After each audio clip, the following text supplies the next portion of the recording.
Bonjour, c'est Anaïs Guyot, j'espère que vous allez bien. Je suis sophrologue consultante et j'accompagne les entreprises à replacer l'humain au cœur de leur organisation, en outillant notamment les hommes et les femmes qui la composent, à savoir gérer eux-mêmes leur stress et leurs émotions grâce à la sophrologie. La sophrologie, c'est justement de ça qu'on va parler aujourd'hui. Qu'est-ce que c'est ? Quand je parle de sophrologie à mes clients, du monde autour de moi, à n'importe qui, je n'ai encore jamais rencontré quelqu'un qui ne connaissait pas le mot. Je pense que maintenant tout le monde connaît la sophrologie, mais c'est extrêmement rare que quelqu'un soit capable de me le définir précisément. En général, je demande les mots-clés que ça évoque, on retrouve respiration, on retrouve équilibre, harmonie, sérénité, relaxation. Et donc c'est des mots qui gravitent justement dans l'univers de la sophrologie. Et ce que je vous propose, c'est de vous en faire une rapide définition pour que vous puissiez comprendre en fait ce que c'est exactement. Alors, d'abord, l'étymologie. Sophrologie, sos, phrène, logos. L'étude d'une conscience harmonieuse. Et quand on parle de conscience, moi je dirais plutôt c'est retrouver l'harmonie, l'équilibre dans les trois parties de nous-mêmes, les trois différents pans de l'être humain qui sont, on en a déjà parlé dans un précédent épisode, je vous mets le lien en haut à droite de l'écran, qui sont la tête qui pense, le corps qui sent avec les sensations physiques et le cœur qui ressent avec les émotions.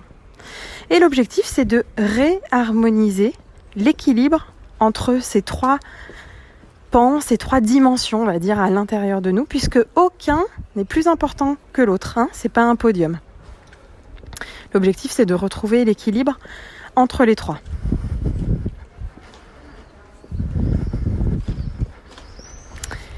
En sophrologie, on s'appuie sur trois techniques qui sont hyper simples et c'est pour ça que c'est accessible absolument à tous, quel que soit notre âge, quelle que soit notre condition physique, n'importe qui peut faire de la sophrologie, surtout parce que tout peut être adapté.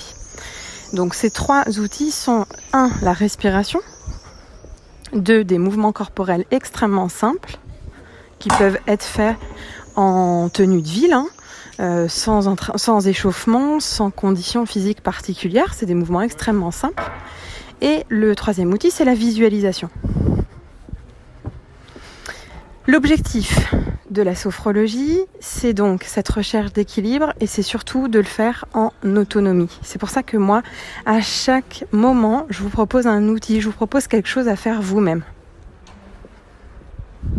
Et c'est pour ça que la sophrologie en entreprise fonctionne extrêmement bien, puisque les sophrologues qui interviennent en entreprise, comme moi, les solutions qu'on propose sont durables, puisqu'on outille durablement les hommes et les femmes qui la composent, à savoir gérer eux-mêmes leur stress et leurs émotions. Une fois qu'on est outillé, on sait faire. Même si, bien sûr, pour plus de confort, on a besoin de temps en temps, on apprécie d'être guidé à nouveau, d'avoir une piqûre de rappel. Mais ce qu'on a compris, ce qu'on a expérimenté, c'est acquis à jamais. On peut pas l'oublier. Si je devais donner une définition de la sophrologie, donc il y a plusieurs courants. Donc n'hésitez pas à vous renseigner si ça vous intéresse. Il y a d'autres manières de définir la sophrologie que celle que je vais vous donner. En tout cas, celle qui fait sens pour moi. La sophrologie, c'est une démarche de connaissance de soi. Ça se passe, en tout cas, c'est toujours une proposition, mais ça se passe les yeux fermés. Et à chaque fois, moi, j'invite à venir regarder, observer sans analyse, sans jugement, ce qui se passe à l'intérieur de soi. Et en fait, quand on fait une séance de sophrologie, on arrive dans ce qu'on appelle un état de conscience modifié. Ça n'a strictement rien ni de paranormal, ni d'ésotérique. C'est jusqu'à ce moment-là, vous avez les yeux fermés, vous regardez à l'intérieur de vous, vous observez vos sensations, vos émotions, sans analyse, sans jugement. Donc, vous n'êtes pas distrait par tout ce qu'il y a autour de vous, ou beaucoup moins.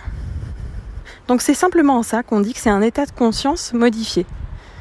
Parce que vous ne voyez pas, une assiette qui traîne dans votre évier qu'il faudra laver, vous ne voyez pas votre agenda, vous ne voyez pas votre ordinateur qui annonce qu'il y a un nouveau mail qui arrive. Non, vous avez coupé les distractions extérieures et donc vous êtes dans cet état de conscience modifié puisque vous regardez à l'intérieur.